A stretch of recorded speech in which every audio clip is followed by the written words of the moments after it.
Igal kevadel, kui ilmad lähevad soojemaks, siis tegelikult nii meie parkides kui ka suurte kortermajade juures esineb probleeme, kus inimesed massiliselt toidavad vabasid linde.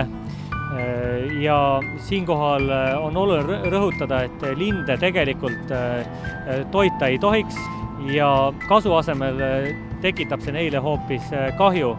Eriti halb on see, kui toidetakse linde saia, vahvli või muude maiustustega, mis loomulikult kahjustab lindude tervist.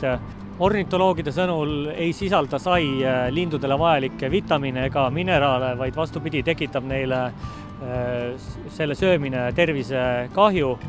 Praegusel kevadisel ajal, kui paljudel lindudel on poegimise aeg, siis on eriti ohtlik selline saiaga toitmine.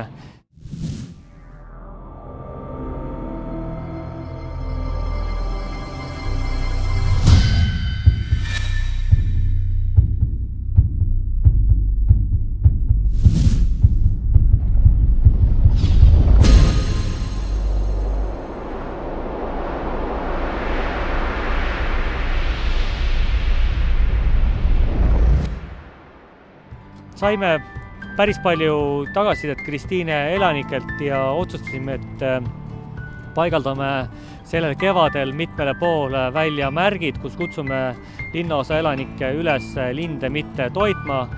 Eriti populaarsed kohad on need, kus on linnaosa parkides veesilmad, näiteks Löövenuru park ja Sõjakooli park, ja siia ka sel nädalal said uued märgid välja. Ma kutsun inimesi olema rohkem loodussõbrad ja harima selles valdkonnas ennast ja õpetama selliselt ka oma lapsi. Kristiine linnaosa on väga roheline linnaosa, meil on palju puid, põõsaid, loodust, aga ka veelinde. Seetõttu ma loodan, et see ellu kutsutud kampaania tõstab ka meie kõigi teadlikkust, kuidas linnakeskkonnas lindudega ümber käia ja käituda. Kui te näete hädas lindu, siis ma palun sellest teavitada Keskkonnainfo lühinumbril. See telefoninumber on 1247.